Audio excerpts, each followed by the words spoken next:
lalpa email khu tu an lo ni ni tin ka pha san chin se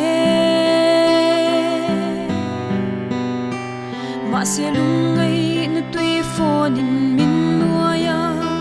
thin lung ke ne ni lam ka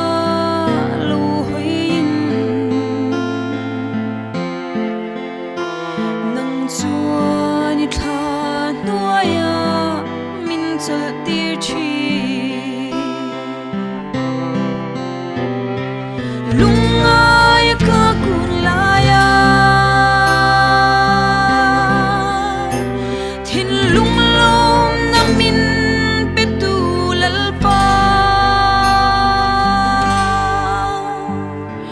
sol na te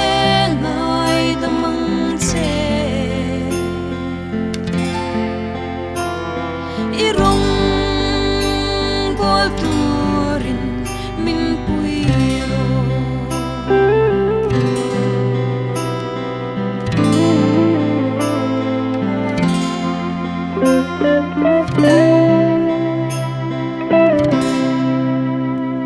nangai lo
chen rual cha an